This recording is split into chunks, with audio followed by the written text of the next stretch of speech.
Sing. Good morning, everyone. We're going to start in a minute. I'm going to ask Officer Wyatt to help us with the screen, and we'll get going.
Well, good morning.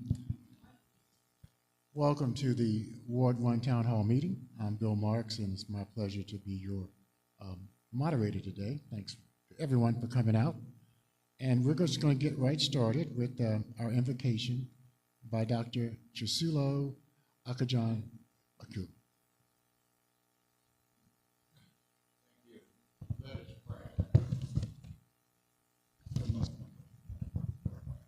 Excuse me, let us pray. As we breathe in and breathe out, the substance of the Creator lives and breathes through us. As we breathe in and breathe out, we give thanks. Thanks and praise for Ward 1. Thanks and praise for the lives of everyone here today. We thank God for the work that's going to be done here. And we thank God for the servant that seeks to serve us. We thank you. We celebrate this day. It is in Jesus' name we pray. As we breathe in and out. Thank you.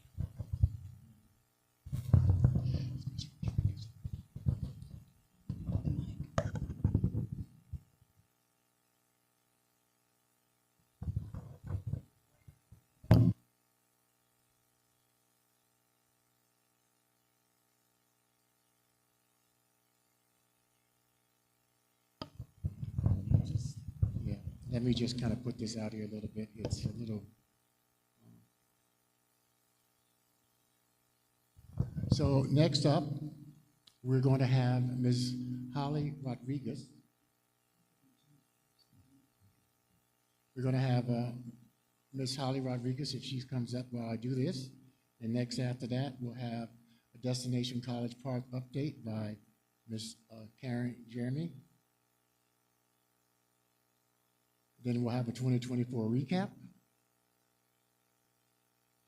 2025 goals and projections, our Ward 1 legislative update for the quarter of January to March, our safety report, announcements.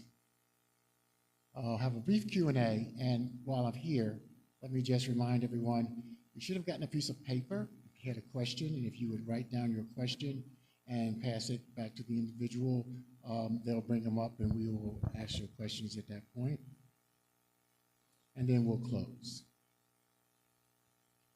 So now, my pleasure to bring up Ms. Holly Rodriguez to talk about our Senior Tech and Community Garden update.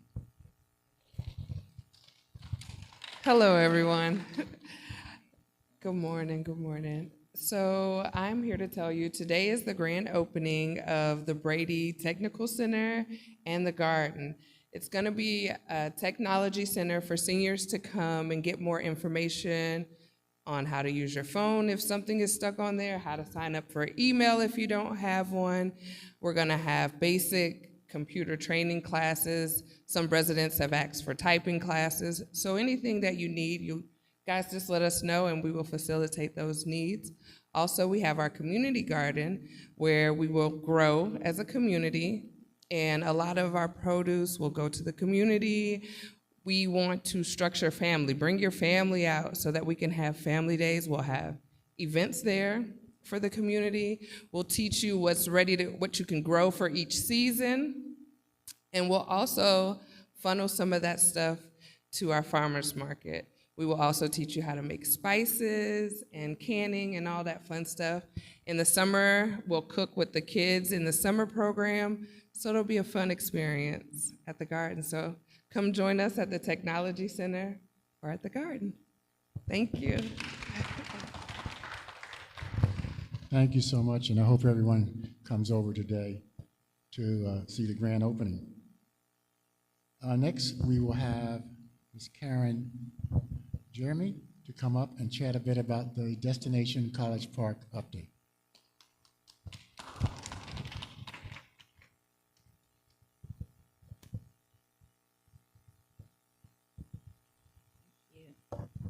How is everyone this morning?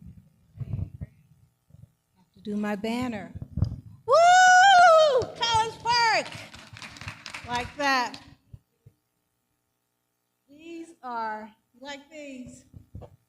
These are going to be a fundraiser for Destination College Park. These are what's going to come. FIFA is coming to Atlanta. And so we had a great meeting with about 30 businesses that came to the GICC. And when I tell you there was some great information that was exchanged, for those of you that came, thank you. And for those of you that will be coming to the next session, I look forward to having you. We are going to start doing some incubator types of activities. If you'd like to join us, we have the red stars, we have the yellow and green stars, and we have the blue stars. And we are going to talk about creating some exciting activities that will make College Park a destination. And we will be working with businesses that are already in existence in College Park to do that, asking businesses to collaborate so that we can make College Park the destination that it deserves to be. We also are working with Clear Channel for promotional opportunities. They're going to help us understand how we can put College Park on the map in the airport.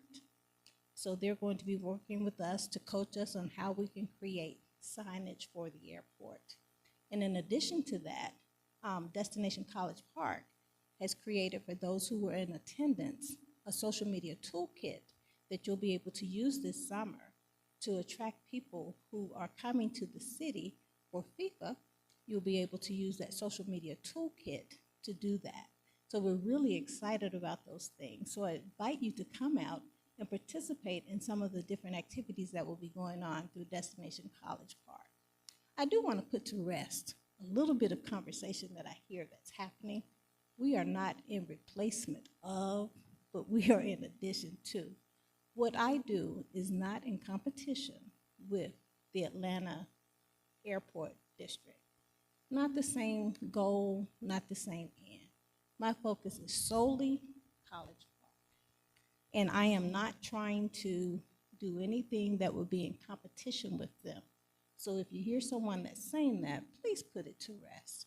Let them know that we are doing more toward the businesses that are focused solely in College Park. We're creating incubator experiences, we're teaching marketing, we're doing all those types of things that will help our city grow and attract tourists and visitors and to make our city the destination of choice. Okay, thank you very much. Thank you, Mrs. Jeremy. And I would just say to everybody here, a few years ago, I had an opportunity to work on the Atlanta Committee for the Olympic Games. I was actually on staff during the games. This is the biggest thing we've had since. And guess what? Everybody coming, what's the first place they're going to stay? College Park. So I hope you guys really get after that because it's a great opportunity. Now it's my pleasure to introduce to you our Mayor Pro Tem, who always impresses me with her energy and how she just gets out and is always everywhere all the time, working hard for the citizens of Ward 1. Please join me in giving her a nice round of applause.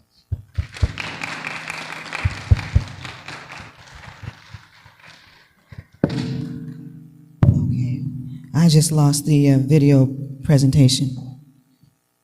Yeah, oh, everybody did. Good morning, everybody.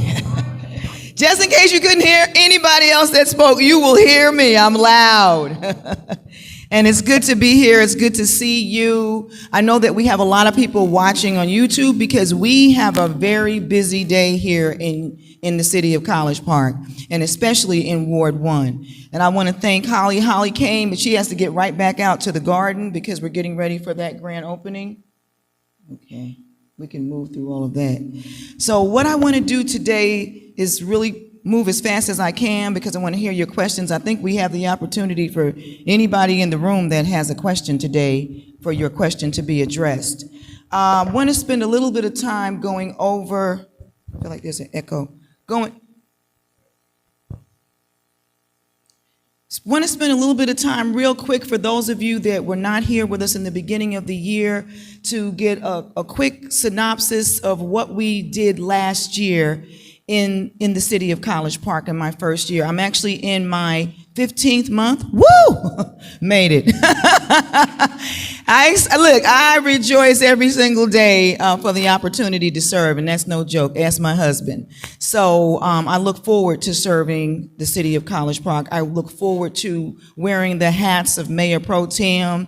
We've been out there in the community letting people all over Georgia know that College Park is on the map and that we're open for business. And I love serving the members of the Ward 1 community, which is what I ran for office for. So let me just share with you all briefly. In 2024, I attended 32 of the 33 council meetings, and actually it's probably more like, it's probably 60 something because I wasn't adding the workshop sessions in there. So basically only missed one meeting. I attended 5 BIDA meetings. We advocated on behalf of the city for $134,000, so we was able to raise $134,000 in-kind dollars from donors throughout the community to sponsor things in the city of College Park. That was one of the things that I brought to the city with my nonprofit background. I'm not afraid to ask for money, and I'm not necessarily going to ask you as a taxpayer. I'm going to ask somebody that's making a profit in our city or someone that wants to give back. And so we were able to have over 134 dollars worth of things sponsored by other individuals not using taxpayer dollars. I voted on 550, we had 587 action items in 2024. Because I missed one meeting, I voted on 559. Led 18 projects and initiatives, and we do have the little booklet back there that will let you know in terms of what those were for many of those. And we had 31 community events. Let me go back to that. 31 community events. I don't know how to go back to that. Okay. All right. In terms of building College Park better last year, what we started working on, when I was, back in the day when I was one of the members of the Women's Club in 2017, Hannah Palmer came and did a presentation for the Flint River Preserve, and I went on the tour and I got real excited about that. And I bugged many of our council members, some who are still on council, about making sure that the Flint River Preserve became a reality in the city of College Park. And so when I actually was elected and began to serve, it was important to me to make sure that that happened. And so last year I advocated, because there was a vote that went out that was not going to move that project forward. We did everything we could, from the halls of Congress to smiling in the faces of my colleagues, and we were able to get that deal done.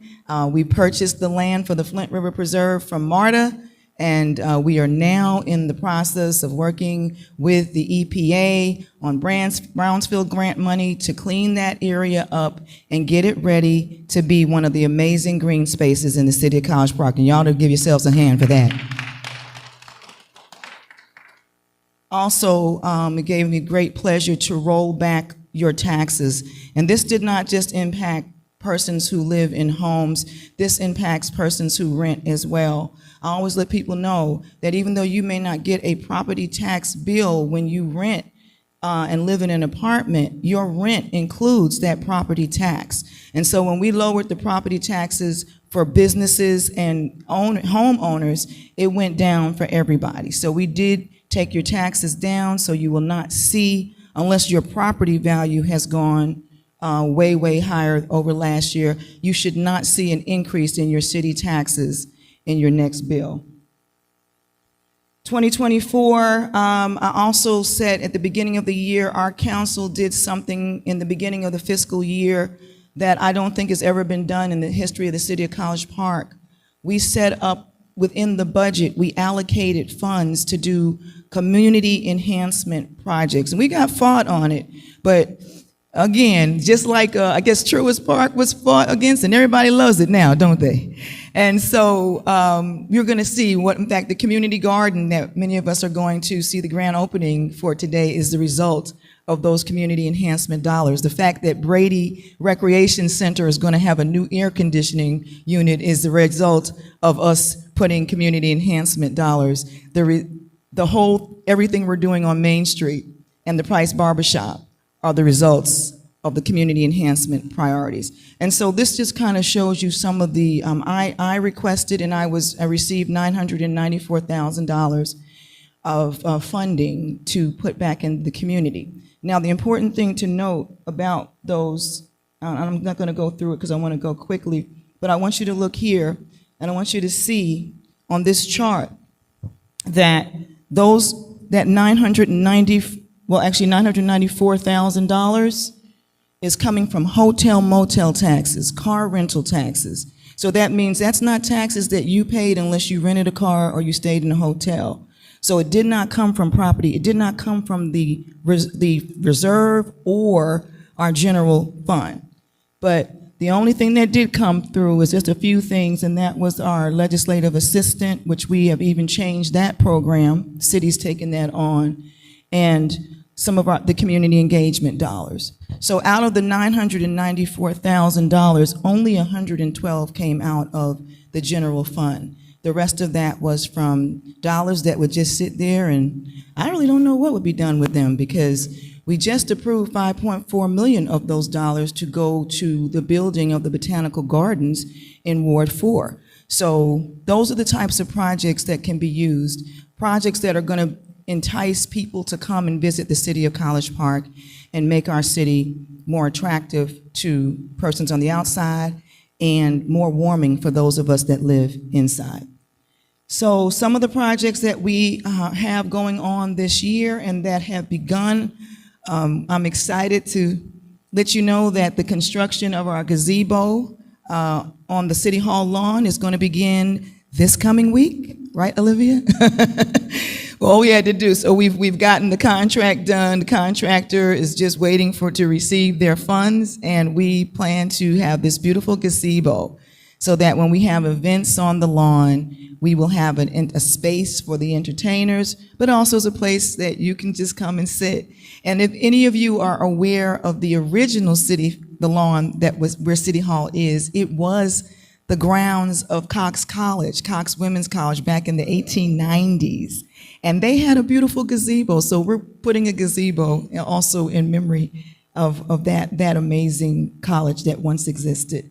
So we are putting money into Main Street, beautification, trees. We'll be planting, I don't know, I gotta talk to, because it's either gonna be crepe myrtles, but we're gonna have some more trees planted on Main Street, and we will be planting trees in different places throughout the ward. We also are just got some quotes in to do a renovation of the depot, and I want to thank Dee Dee Palmer. She got us started on several of those projects. Just wave your hand, Miss Dee Dee. Thank you so much. You can't do this by yourself, everybody. It takes a village, and I'm grateful for the village. Okay, Brady Trail upgrades. So those of you that have been on the Brady Trail know that we have lighting now.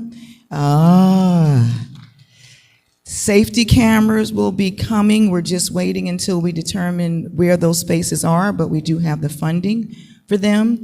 And we have people out there right now. We're working on our storm water, the drainage coming, because one of the things before we do a lot of the exterior changes, we have to make sure that we've got the water flow and the drainage and all those different infrastructure things. So we've got some guys that have been out there working on that. I also have Public Works is going to be out there, and they're going to be doing the removal of the kudzu.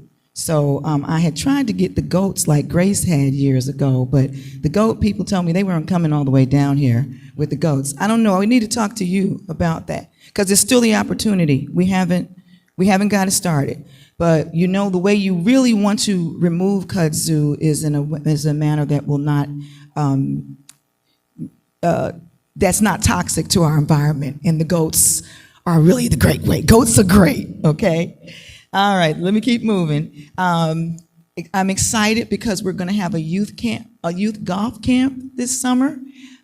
We have partnered with Ludacris Foundation and Ms. Roberta Shields, and we're working on that. And we're going to be having an event with them next Saturday, and we'll be kind of sharing and kicking off some information about the youth camp.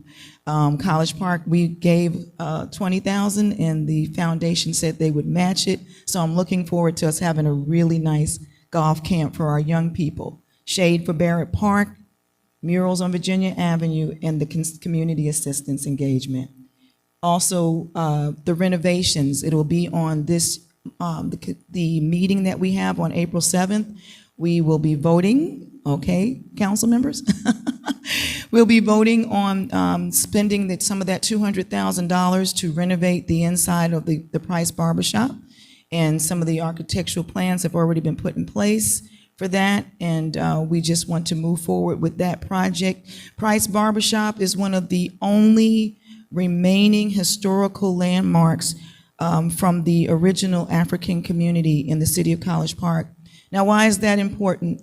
Because history is made up of all the events in history. If you miss certain events, you have what I call mystery, all right? And we want to be able to have a full history of the city of College Park. We want to embrace every single component that made this city what it is. And so the restoration of the Price Barbershop is important. The making sure that Grady Recreation Center stays intact, and we'll be championing that cause on tomorrow at 3. But making sure that we do have these spaces, including the markers that we have. Okay, so now to talk about what I've been doing for the last 3 months. We have had 15 meetings with the city council. Some of them were special call, workshop, full council, regular session meetings. I attended all 15 of those 15 meetings. I've attended, as the mayor pro tem, I serve as a board member on BIDA, and so we have had 3 meetings, and I have attended all 3 of the BIDA meetings. We've had 164 action items on our agenda, not including the BIDA items. These are just my council items. I have voted in all 164 times. Some of those were yay, some were nay, some were abstain, but I don't even know, I think I might have abstained on one thing, but 164 action items altogether.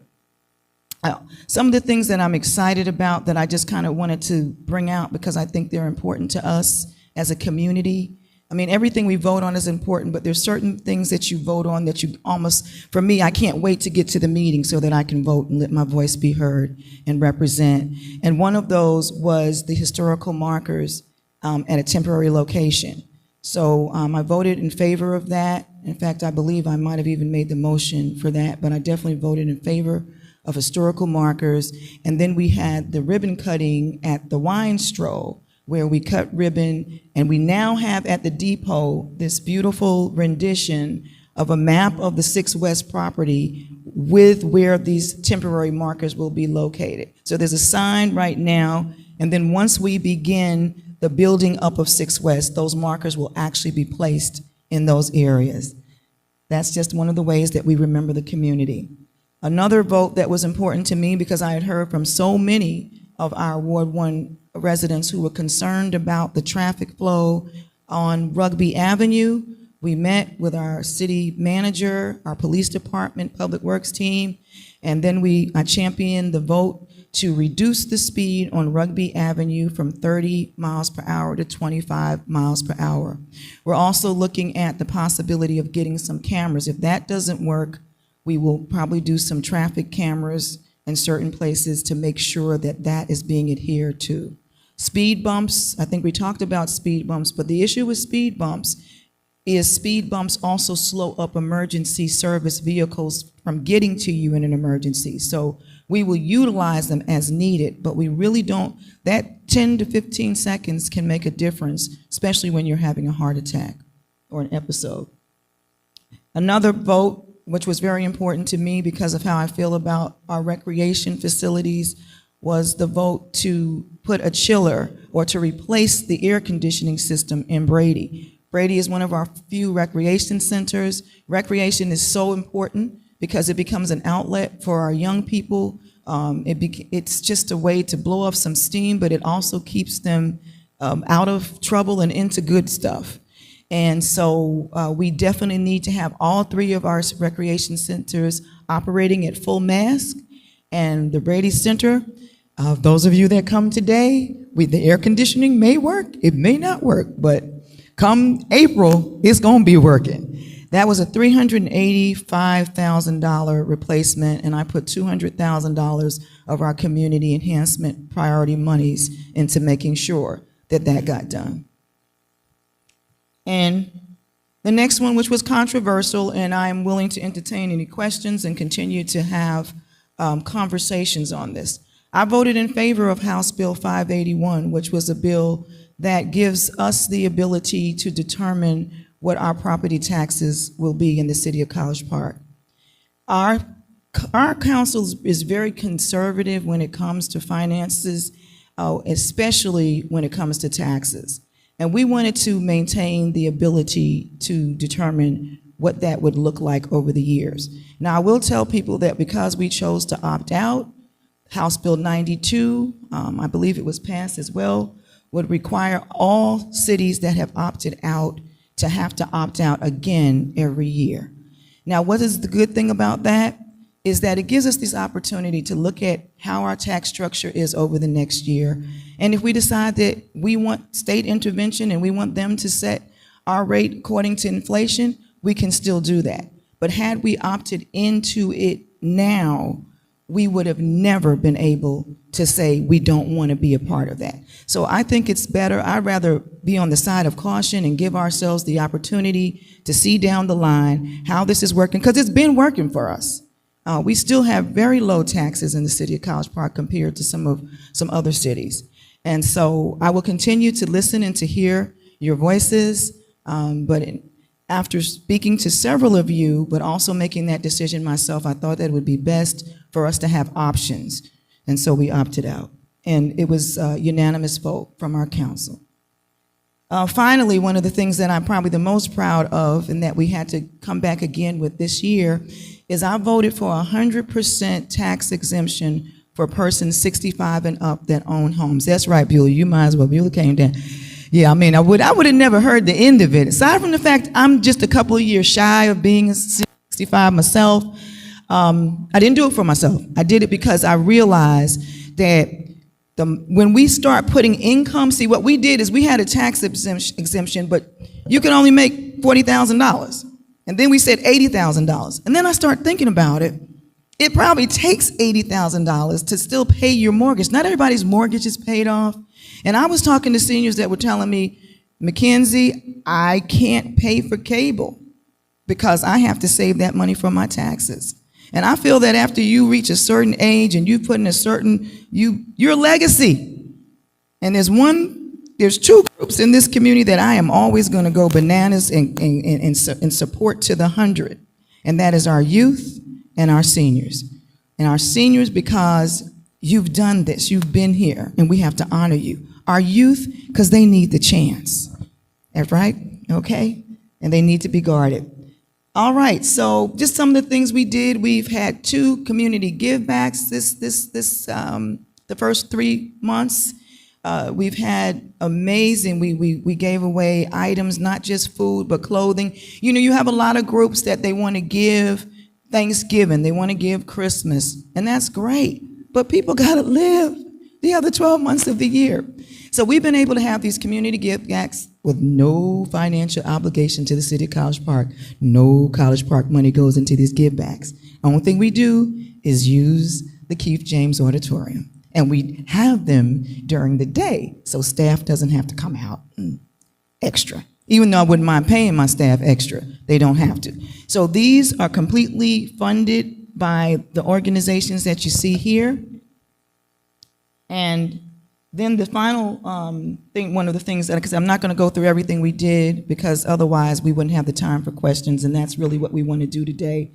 Our community garden, Ms. Holly's already talked about that.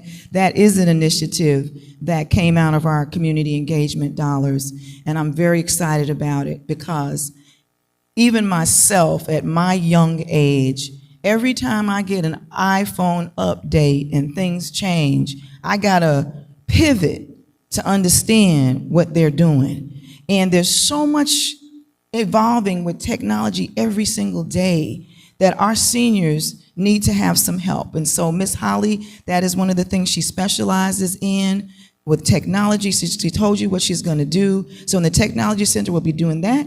But if a senior wants to do a resume, or they want to just come into the center and feel safe surfing the web and not worrying about, you know, some kind of, you know, things popping up on them and all that kind of stuff. Learning about things to look out for as well on technology, even, you know, how to not get hacked. Okay, every day we see somebody getting hacked on Facebook, and learning that you have to keep changing your passwords and those type of things. Then the garden, which, again, I invite you to come back out. I'm totally excited. I got a garden in my own backyard. I told my husband, I said, this year I'm gardening over at Brady because we got more things. We got chickens, we're going to have rabbits. Oh man, it's flowers. I don't have many flowers, so we're going to have flowers, we're going to have herbs, and we're going to have fruits and vegetables. It's going to be amazing, and some of the things are already growing and have been planted. Projects, again, for this 2025, we have already voted to rename College Park Elementary School to Eva Thomas Elementary School. We're still working with the school board on that. The Mercer and Main project, as many of you all have noticed, there's been signage put up, and we're moving forward with that. And I know Mr. Dolly is very excited about that. 6 West Development, we have identified, and we're in a public sale, a purchase sale agreement, PSA, with PMG, which is going to be building the 55 acres of residential, providing that BIDA gives the final votes on that project. And we're moving forward. We've had charrettes to have the community input on what you'd like to see in terms of those housing. And what we see right now, it's going to be a wonderful, wonderful project, bringing new life, vibrancy, and people to the city of College Park. Main Street cleanup, we're going to have some more talk about cleanup. Ms. Francis is here, and she's going to speak to you all briefly as well about some of the things that we're doing with keeping College Park beautiful. I myself I'm glad to see our Human Resources Director, Rose. I think I saw her step in somewhere. Yeah, we want to really look at, I've already kind of brought that out to Dr. Adediran, Ms. Stewart. I really want us to begin looking at how we can increase our staff's salaries. My goal would be that every single person working for the city of College Park makes a livable wage, which is above $15 an hour, which used to seem like a lot, but now it's not a lot. Okay. Park Terrace, we're still working on that with trees. I did speak with, in fact, I was approached by Public Works this week, and they asked me if they could pave another street. I said, yeah. So Harris Drive should be getting paved shortly. So community trees, looking at, you know, doing a study to have an arborist or someone go through this community and identify those trees like you were talking about, Grace, that look like they only have a few days left in one good storm, and they're coming down, and they present a safety hazard for us. So I would really like to see this. I know that if it's on private property, the city can't necessarily remove it, but we can begin to cite. So we definitely want to get those disease trees. I'm not talking about trees that are healthy. I'm talking about trees that look like they're, you know. Farmers market is another piece that we're looking at, and just looking at locations to have a farmers market, either to be the city hall lawn or behind the city hall, by the auditorium. And then we've also looked at the Brady Center. I'm looking for community input. No decision has been made. Just sharing with you what's going on in the head of Jamel McKenzie. Okay, at this time, I'm going to ask if Officer Porsche will come and share a safety update with us, and then we're going to do announcements, and then we're going to finish the day off. We want to give about 35 minutes for questions.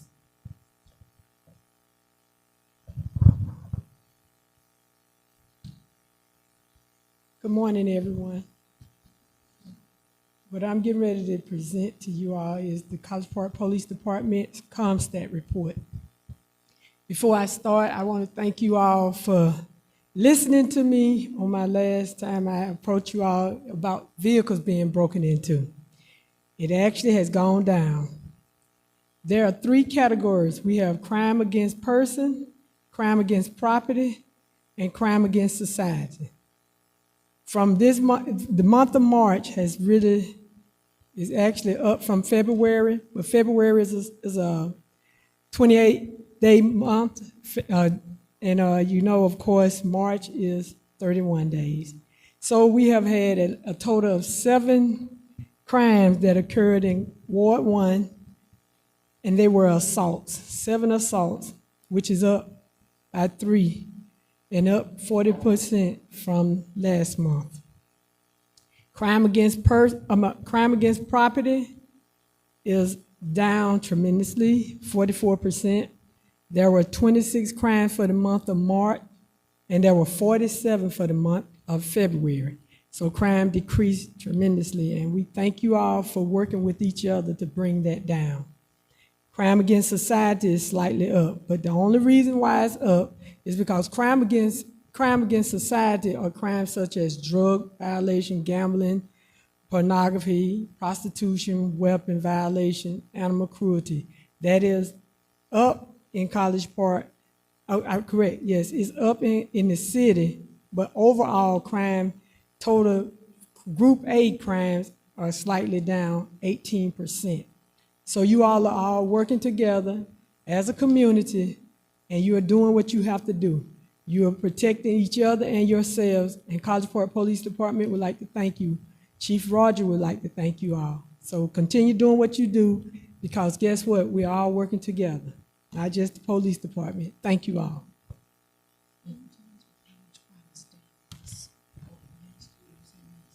Yeah, last year. Crime is actually, what we do in College Park is all the wards that are included for the entire year. So, no ma'am. And, hold up 1 minute. In Ward 1, actually everything is down in Ward 1. Ward 1, actually in Ward 1, the people actually are listening.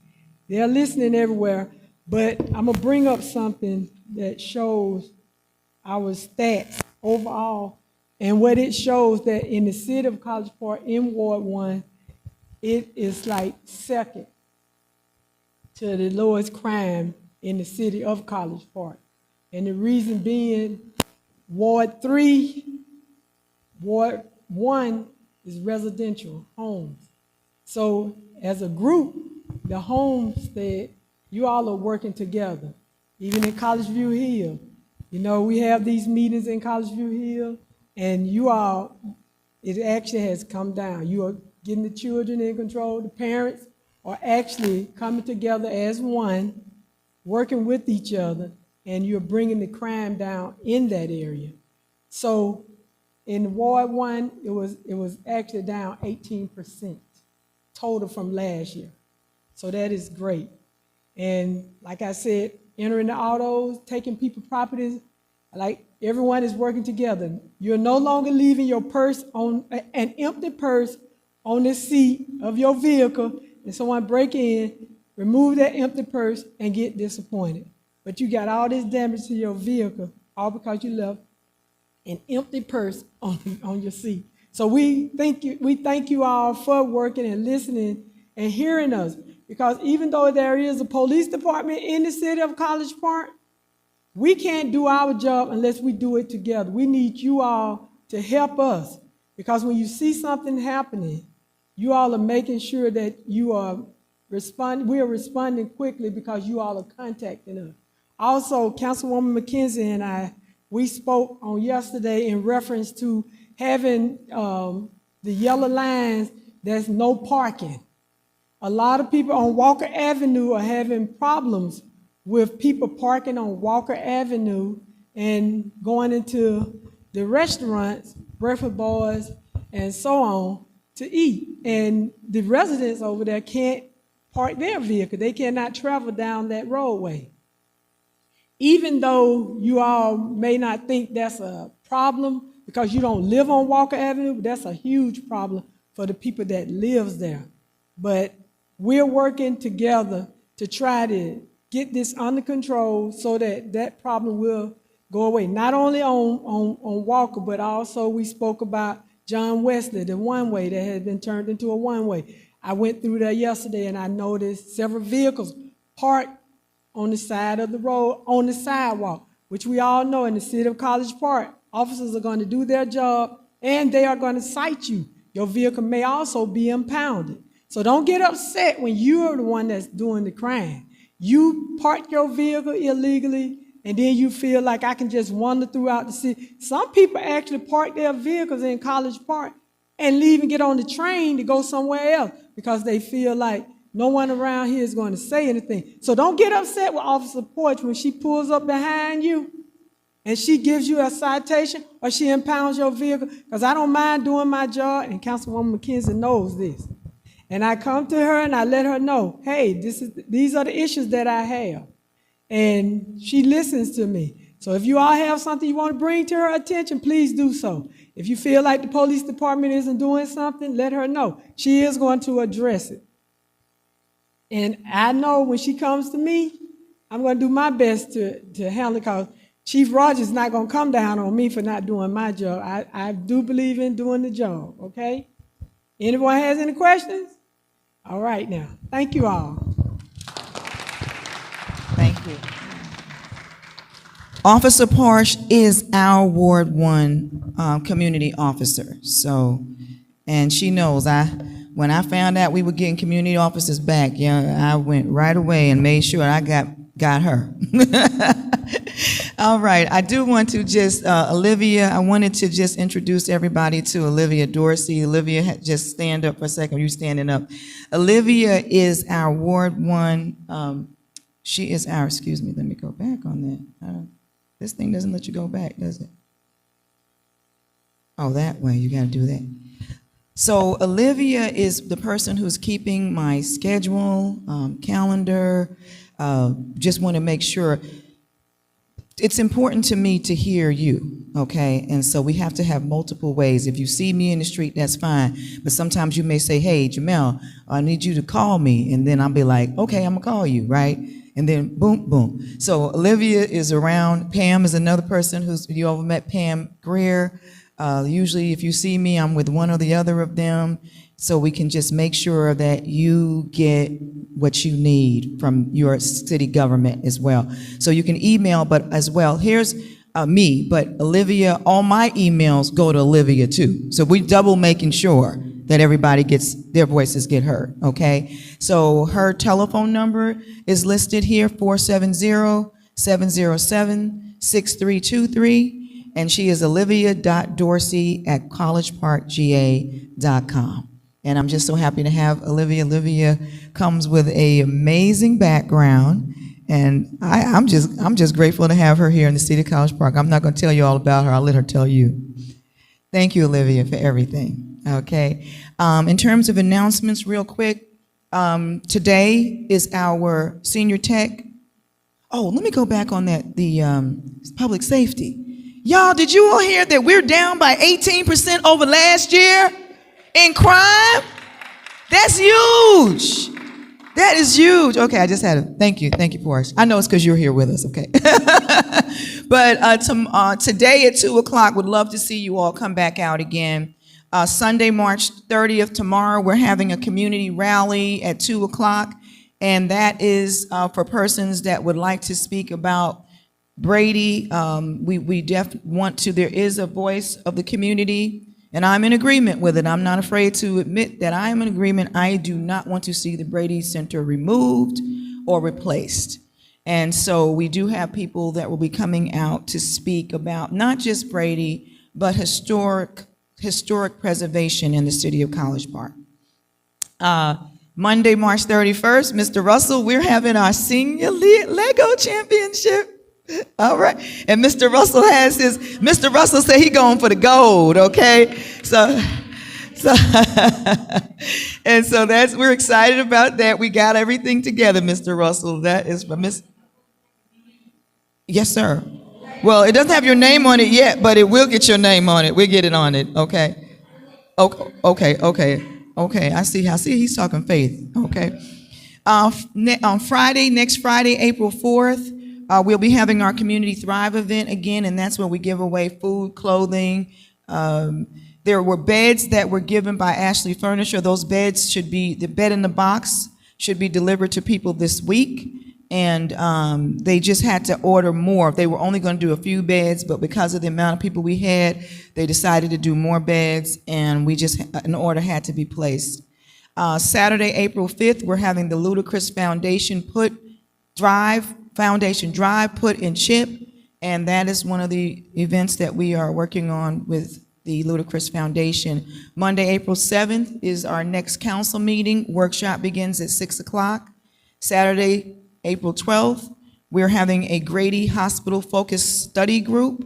It's paying $60. If you participate, you'll get a $60 gift card.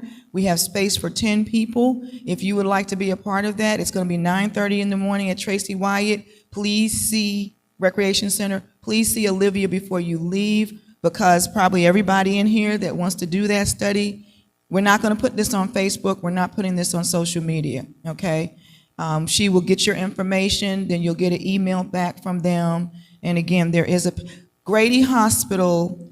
We have a lot to say about Grady Hospital right now, don't we? And so this is going to be our chance to give our voice about how we feel about that, and the fact that we need more facilities on the south side, because the south side is the right side. Okay, our Easter egg hunt. The City of College Park Easter egg hunt will also be held on the 12th from 11 a.m. to 1 p.m. So you can go do the focus study, then get over to the Badgett Stadium where we'll be doing the Easter egg hunt. We will post all of these on the Ward 1 Facebook page and the Ward 1 website after today's meeting. We also are having a tea party for seniors at Brady on the 19th of April, and we'll give more information on that. Also on April 19th, we'll be having our first movie night for 2025. We're going to be showing the movie Moana, thank you, Moana at 6 o'clock, the Granville Group. And again, this is another one of those things where we have persons that come and they want to do stuff for the City of College Park, and it's a free event for you as well. Okay, at this time, I'm going to ask Miss Frances Kennedy to come up. She's going to share some announcements, and then we're going to go into Q&A with Mr. Marks. Frances Kennedy is our key Thank you, Councilman. That yell came from Brandy, who she serves on our board as the Ward 1 representative for Keep College Park Beautiful. So that's who Brandy is. Again, I thank you again for allowing me to share with you all a while. We put out a lot of things, and I wanted to first of all help you to understand who Keep College Park Beautiful really is. It's you. It's the people here in the City of College Park. We don't want to just pick up litter. It is not about just picking up litter. It is about picking up that litter, but also teaching people not to put it down. And we teach them not to put it down by various programs that we put in place. One of the things we also do is recycling. Councilman asked me, first of all, to come up here to tell you about the tire recycling that we are doing here in the city of College Park this past week and this coming week. We did it one day last year. And after we did it that one day, we had people coming for a whole week or two bringing us tires. So we tried to get the information out early enough where people would bring them. We also have sought out dumped tires throughout the city of College Park. And that led to a tractor trailer load of tires that have already gone to be recycled. And we still have a trailer there. So if you have tires in your backyard, on your property, you see them on the street in College Park, if you can get them to us, that will be good by Friday of this week. If you can't get them to us, give us a call at my office. That's 470-303-5163. That's 470-303-5163. If you call the main number for the City of College Park, just ask for Public Works, okay?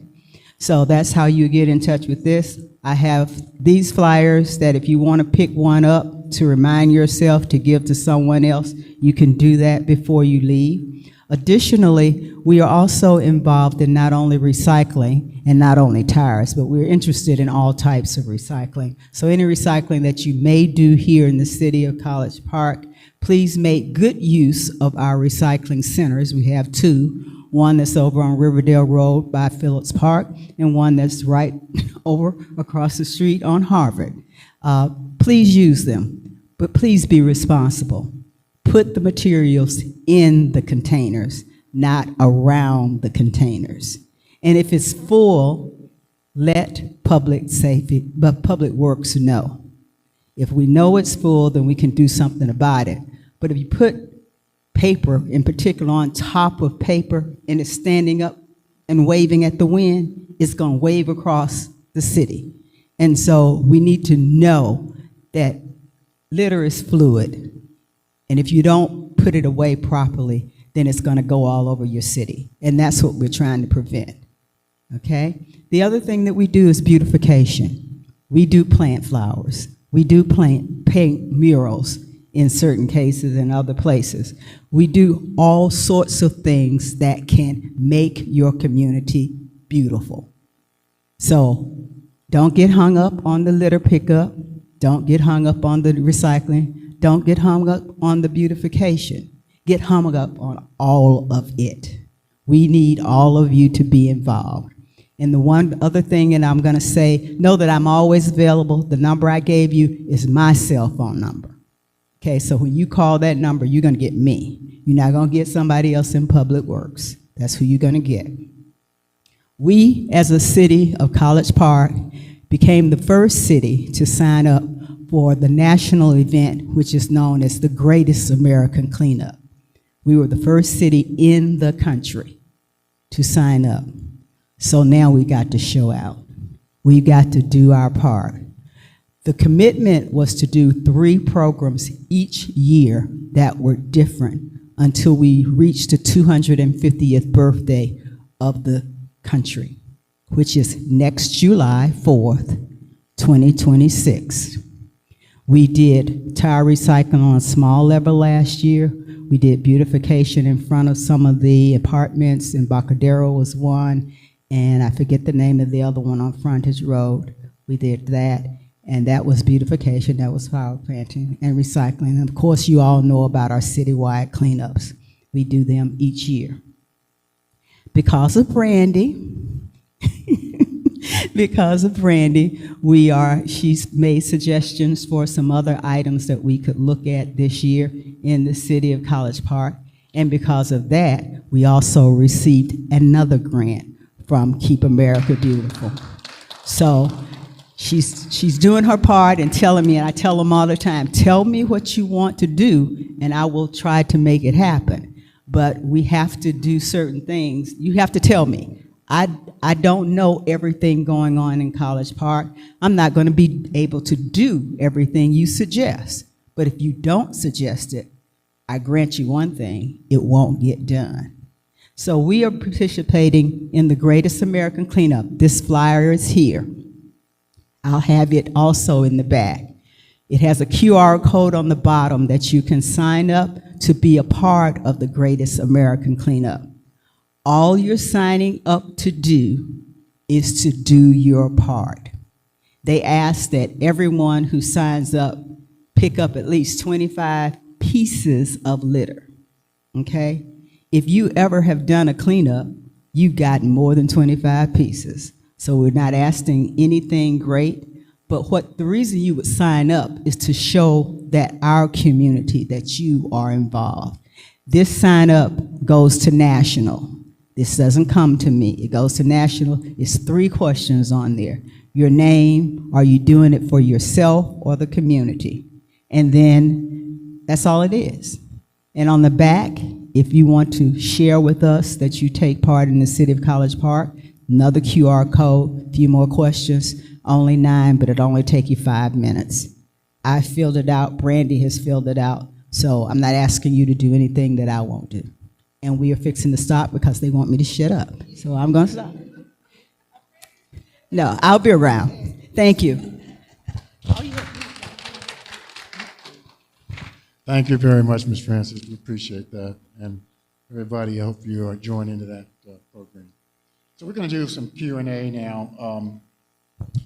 We're trying to take about 30 minutes. I think we'll have a Q&A. Yeah.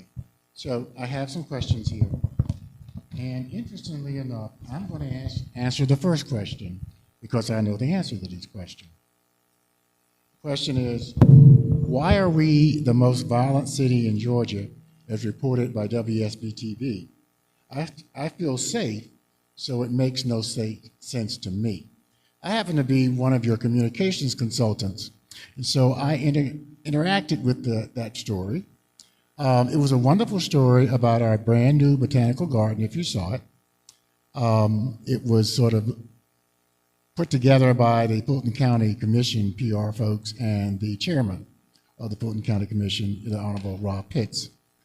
I don't know why, it made no sense to me. I was a journalist. I don't know why you would put that language into a news story about a botanical garden.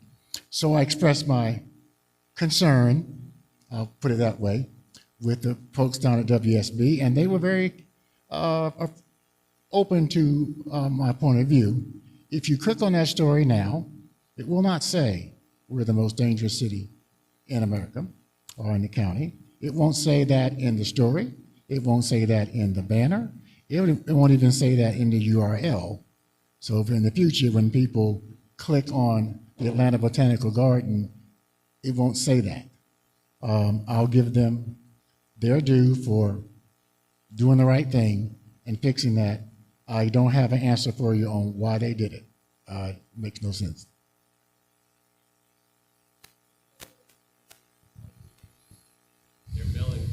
On Riverdale Road in Clayton County, their mailing address is College Park. Most of the area that's South Fulton, they still have mailing addresses as College Park. So when they pull all of the stats together with those addresses, we get credit for everyone. College Park is only 11 square miles, but that area that uses College Park as a mailing address is well over 27 square miles. So we're getting credit for everybody. So we're wanting so desperately for that part on Riverdale Road to change its name, or at least for them to classify it as unincorporated Clayton County, as well as for City of South Fulton to claim their own space. So there you have it. And in addition to that, Tracy Arnold, Councilwoman Charles Tracy Arnold sponsored legislation, which we voted for, I believe at the last meeting, to change the zip code. So anybody that lives in College Park's part of 30349, they would have their zip code changed to 30337. So we're also looking at getting rid of 30349 for College Park, period. So we don't have that in the future. Okay, we'll go now to the first question. How was the TPD money spent in the past 5 years? I do not have the answer to that question. That's a good question to ask, and I will go and find out. I do believe that some of our, with TPD, and Karen, you're gonna have to help me with this. In fact, you might need to come up here. With TPD, is that what goes to the DMO, some of our TPD dollars? Okay, so TCT, but the TPD, The TPD money is the money that you're spending on the projects, as well as the money that we're spending for the botanical garden, the money we're spending on the gazebo. So it's the actual structures and all of those structural improvements that we're doing. And the actual marketing dollars are what they are calling the TCT dollars. And those come from hotel motel tax dollars as well, but they are not spent on structural dollars. so, but some of our TPD dollars do go to pay for the GICC. Okay, so from what my thing is, and I'm gonna find out more, but I believe pretty much our monies was just really being spent on the GICC. See, the GICC was built years ago, but we still have to pay for it. We're paying bonds on it, and we're paying, that's why everybody says BIDA's in debt, because BIDA's the one that got the money for us, borrowed the money, or whatever you want to say, get the bonds, and we have to pay that back. The GICC has never operated in the black since it was built. It always operates in the red, and we pick up those dollars through the TPD funds. The goal is to get the GICC to the point where it can at least break even. And what I'm told is that the purpose of putting GICC there also was we wanted to have all the hotels that would bring that money in to finance GICC. But wouldn't it be lovely to get to the point where the GICC makes its own money, and then we could use those dollars for even more things in our community? But I'll find out. So that'll be posted on the website or the Facebook page. We'll have an answer to your questions that we're not able to answer today. Mayor Pro Tem, we have a couple of questions about plans in place for sidewalks in West Rugby. What's the status of it? And some folks are saying there's been no communication about what's going on there. Okay, I do apologize for the lack of communication. We are constantly trying to see how we can communicate. Most of the times, now I've been told I over-communicate in terms of Facebook, social media, but we are going to, one of the things I've just brought somebody on to, in fact, she spoke up here. Miss Holly came to the council meeting, our last council meeting. She was telling us all this stuff we need to do, and she said she'd be willing to volunteer and do it. So you know what I did? I got her doing it. And so one of those things that we're going to be preparing is a newsletter that can actually be delivered to your home, okay? Because not everybody, like I said, is on Facebook, not everybody's on Instagram, and not everybody goes to the College Park website. So we got to find ways. Another way, but some people say it's annoying, is that for certain events we could not use the city's code red system, but get a calling post together and you get a phone call about events. So we're going to start looking into the ways that we can do this. I'm also looking at specific events being advertised in your electric bill. Everybody, household at least, gets an electric bill. So if we can start, so we're just going to look at all those different ways. And my apologies, because I know we can do better. We just haven't began or figured out what that looks like.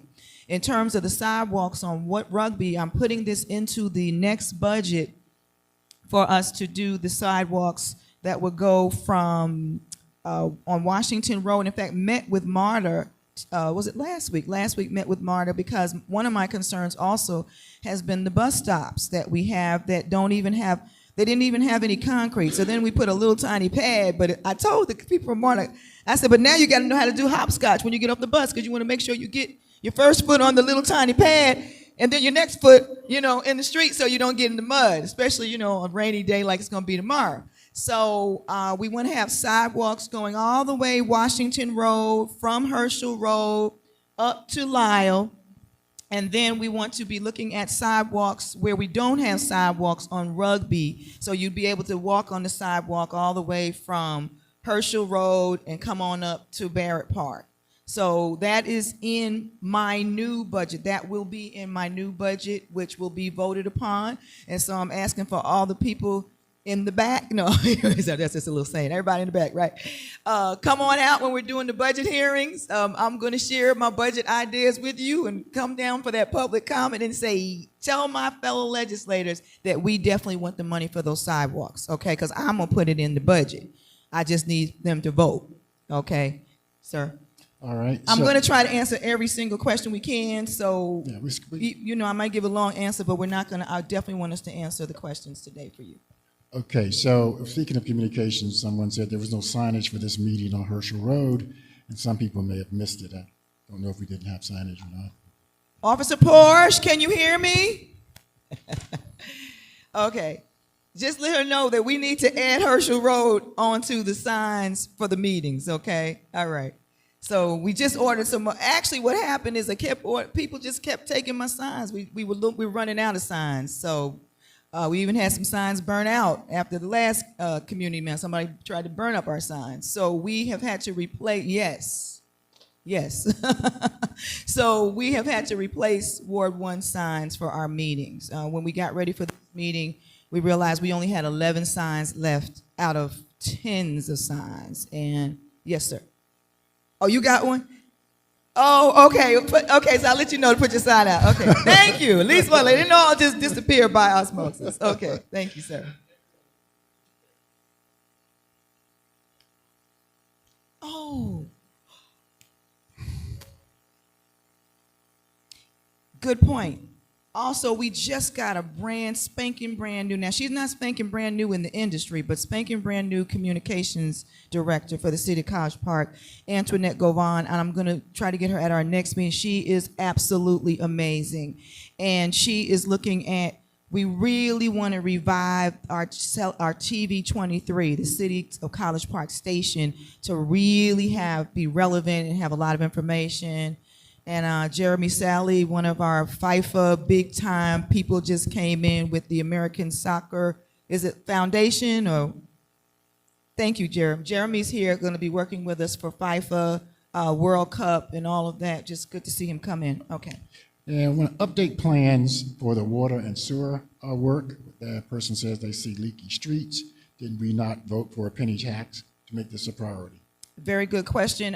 The most money, our most funds, the municipal option sales tax that you did vote for a penny. We do have, I believe there's several $1 million in that fund. That is one of the things the mayor has also spoken to me that she wants to champion this year. We really need to get on spending those funds. One thing is, what I'm learning now in municipal government or government, you might get funding or you vote for something that you want to have it done, but then you got to go through all these different steps and hoops to actually execute it. So we do have funds to go towards fixing our water and sewer infrastructure. Now it's just about going through the details and the steps. So I will keep you updated on that. And again, that is something that the mayor and I have discussed, and that's very, very important to her. And so we will work together on making sure we get that done along with the city manager and the support of our legislators. Okay, with changes occurring in our national government, do you know yet how seniors may be affected via housing and Social Security? Any buildings closed? How can we help? I haven't, I'm not aware specifically on the federal level, but I know that what my responsibility to this government is on the local level. And as far as what I've said, and I will continue to say, that I support seniors. So whatever we can do, if they decide they want to cut Social Security taxes, or you're not taxes, Social Security funding, we're going to find a way to put some extra dollars in our seniors. Like I said, right now, our seniors will not have to pay city taxes. So that is something that you've been paying for years, and you won't have to pay. We have different ways to do things in the city of College Park, even utilities, you know, since we own our own utility company. So we will continue to bring organizations into this city that will assist our senior citizens. We will pass legislation that will keep our senior citizens thriving and prosperous as much as possible. But I do not have any control over the federal level. Okay. What plans does College Park have for how the FIFA World Cup will benefit small College Park investors with rental holdings in the city? We are working on that right now. That is the purpose of the organization that Karen Jeremy came and spoke of, that she's leading, called Destination College Park. Destination College Park's first mandate, and they have been contracted by the city of College Park to work specifically on that area. Getting our businesses involved, letting our persons know about, our residents know about what's coming with the World Cup. One of the purposes of Ms. Jeremy's meeting and Destination College Park this week was so that we could get our businesses to know that there's things starting now. I have been meeting with a delegation from Africa since Wednesday. We've met just every single day, and we're talking about FIFA, the World Cup. We're talking about some other things as well, technology, the Black Stars, one of the African corporations, the CEO is in town. They actually sponsor the Black Stars, okay, which will be here which are one of our teams. And we're looking into where the persons can stay, what is this gonna happen? Somebody said to me, could we lift what was that thing called? The Airbnb restrictions during that time for our homeowners? All right, everybody, all the people in the back now, let your voice be heard. Okay, that's a great opportunity for homeowners to benefit as well. But we'd have it registered. Can we put some type of legislation in place, even if it's temporarily? And of course, we would definitely have some restrictions because we have to be considerate of our families that are living in these residential areas. So there would be some stringent restrictions, but why not?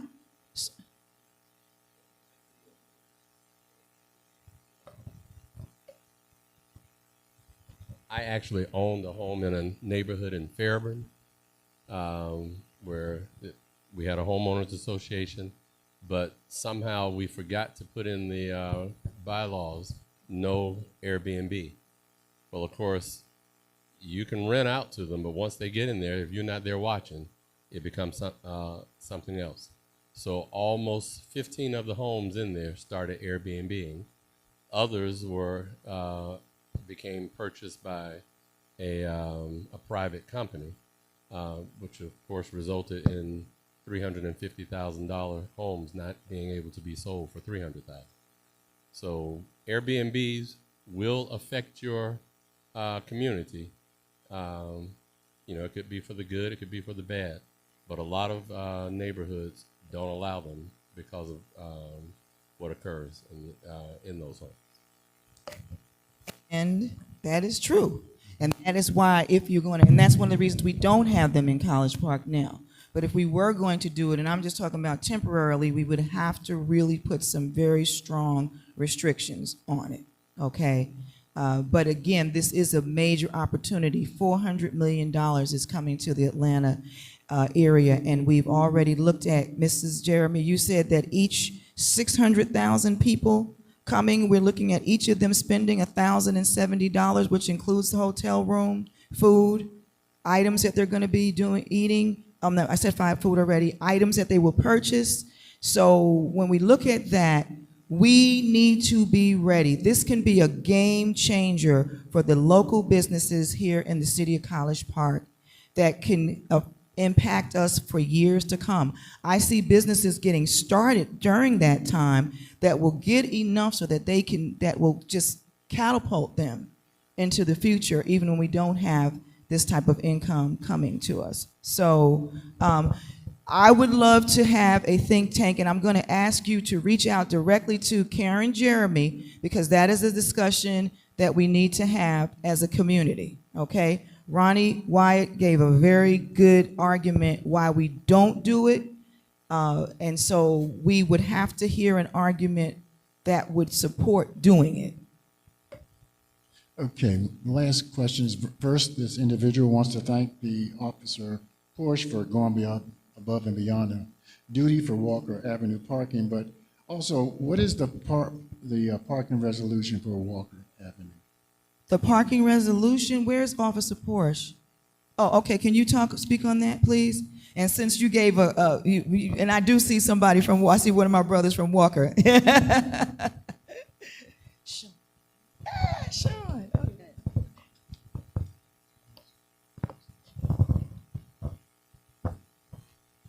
Okay, right now, I've suggested that they go back out. Councilwoman McKenzie and I, and the city manager, we spoke yesterday. And one of the recommendations is go back out and repaint the yellow line on the curb. Also, I'm not trying to be mean or anything, but I'm gonna be honest with you. A private citizen does not have the right to have a vehicle impounded on city property. The roadway belongs to the city. If they are parked on your property, yes, you have the authority to have that vehicle impounded. So what we're suggesting to do, add more signs to that area. Also go out and put the yellow stripe in the area. If you have a problem with people parking, then we suggest that you contact the police department and have an officer dispatched out there. Because we don't want conflicts with you or someone whose vehicle has been impounded. But we're asking, let the police do their job. We don't want anyone to come back later on that day or night and do damage to your property because they're upset with you. So just give us an opportunity to resolve it. We're working right now on a solution. So just give us time, have some little patience. We're going to take care of it. As you see, on Walker Avenue, it's not as bad as it used to be, because even when I'm up there working on my part-time, I do enforce the law. Also, I know you all had a complaint about the trash up there, that people are dumping, the restaurants are putting trash on. It's not the restaurant. They caught a homeless guy on camera. He's the one that's going up there, just going through the trash. I arrested him a couple of weeks ago, and I don't think you've had any other problem with that trash. But like I said earlier, if we work together, we can get this under control. But we have to come together as a team. It's not just the police department, because we can't see everything. But if you all contact us, contact me. I have a couple of business cards right here. If you need one of my cards, I'll give it to you. If you need my number, 678-758-4452. Again, it's 678-758-4452. Give me a call. If I'm not on duty, I will reach out to dispatch and have an officer dispatch to that location. But we're trying to keep everything under control. Everyone knows that if your vehicle get impounded from anywhere, whether the officer does it or not, you're going to be very upset. The person yesterday was irate. She felt like injustice was done. But Councilwoman McKenzie and I and the city manager, we all came together, and we are working to resolve it. Councilwoman McKenzie and the city manager want you to let the police department to handle it. Okay? Thank you, thank you. The last question here is, what is happening with the opening of Lottie Miller Boulevard and the renaming of the bridge over Camp Creek? Okay, Lottie Miller Boulevard is the street that runs from Camp Creek into 6 West. We had this street built a few years ago, basically because when I was on BIDA, we were told by development, my last time on BIDA, not this time, we were told by several developers that they would not touch 6 West unless there was an outlet to get from the main corridor of Camp Creek into 6 West. And so at that time, there was an opportunity for us to utilize funds that were coming to us from T-SPLOS. So it is BIDA went out and got this bond to pay for the road. We were also told at that time, inflation is coming. Let's do it now, because if we wait till later on, first of all, we may not get the business, and then 2, it may cost us even more. So we ended up building this road, which is Lottie Miller Boulevard, beautiful street, but we are not opening it until we can at least get some business there. I talked to, I think, even the chief of police. I know I talked to the city manager, because it impacts my neighborhood, because when we call an Uber to take us to the airport, or anywhere, the GPS takes them up Lottie Boulevard, and we have to wait an extra 5 minutes for them to find us where we are. So I'm definitely impacted, but there is a concern about safety. If you have a street open and nobody's manning it and there's no businesses, there are safety concerns. We also have loitering concerns. Many of you may not be aware of it, but we have several communities that just build themselves up in the trees, and even in Ward 1. People just, you know it because you see it, mattresses and tents and everything. We had a community that seemed like it built itself up. We moved this group of people from the Flint River a few months back, and then they relocated. And I'm talking about, it was a whole town. You seen that, right, Portia? I mean, we had, where did they get the stuff from? So they moved it from one place to the next. So you would have that type of thing is going on even when we don't have an area developed. But Lottie Miller is a street, but the areas around it are not developed. We really don't want to bring a lot of attention to it until we have things on it. And I know that may not make people happy. It doesn't make me happy either, because I would love to use that street. But that is one of those things that I'm going to say it is what it is. The last thing that was on there was the renaming. The bridge has already been named, Mr. Russell. You know I lost that battle. So the bridge across Camp Creek has been named. I believe it is the John Lewis Memorial Bridge, and that was voted on by a majority of the council, and in honor of John Lewis, and or is it no? It's Tim Scott. Tim Scott. Excuse me, y'all. No, Scott. Go back. I was thinking about John Lewis because I was with his daughter a couple of days ago. Okay. David Scott. Oh gosh. Okay, y'all. I wish we could go back. Take it back. Take it back, Harrison. Harrison, take it all back. David Scott, okay, who was very instrumental in helping us to be able to get the funding for this bridge. The bridge is being named after him. And those of you that are not aware, we've had the bridge closed because we're trying to get some of the final work done so that we can open that bridge in the next few weeks. So more to come. Is that everything? That is everything. Does anybody that did not have a question answered before we close? Anybody? Okay. Okay. All right. Just want Mr. Russell, you got a new question. Oh, okay. Yes. So Price Barbershop is going to be a museum. It's a very small building, so that's pretty much all you can really, we can't put classrooms or anything in it, so it'll be a historical landmark and museum. That's what we're working on for the historical landmark part. And then the house next to it, the duplex, will be used for multi-purpose. It will be, what we're looking at is having a community space there, office space there, but it will still be renovated to look like it originally looked with just some little upgrades. Okay. All right, we're at closing remarks and announcements. Yeah, I think I had, well, I can't remember what it was. I'm having a senior moment. So I just want to thank everybody for coming out. Those of you that joined us today on YouTube, and those that you will be watching, keep us posted. That's what I had. Okay. We had a fire, a really bad fire here in Ward 1 while I was in the last council meeting. 16 families lost their homes. Those homes, that building is going to be condemned and demolished. So these people, the people that were displaced cannot come back because there's nowhere to come back to. Ignite Resource Center is doing a fundraiser. We're still raising funds for those families.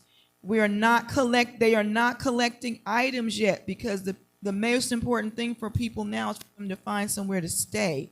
So once they get situated, the next project will be working to help them get their new homes furnished. We're trying to keep them in Ward 1, so if you have something you want to rent out, let Rose know. Ruby Valley is working with us as well. They've, done a wonderful, wonderful program to help those families. But see Rose if you'd like to make a donation. Again, we thank you for everything. I do want to acknowledge Pastor William Wallace, who was supposed to pray our invocation. Pastor Wallace, will you come and pray us out after Mr. Marks has his final words? Yeah, thank you so much, Mayor Pro Tem. Let's give her a hand. Thank you. I want to remind everybody here that we had a town hall meeting in College Park today. Now, there are some places in this country, they're not having town hall meetings. But we had one here in College Park today, and the questions were answered. This was democracy in action, and this is what it's supposed to look like. And everybody, I just want you always to remember that this is how we operate in College Park. And thank you again, Mayor Pro Tem. That's water's coming up.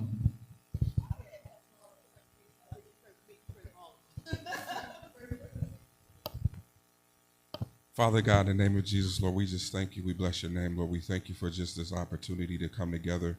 Lord, we thank you because we know that your presence is here.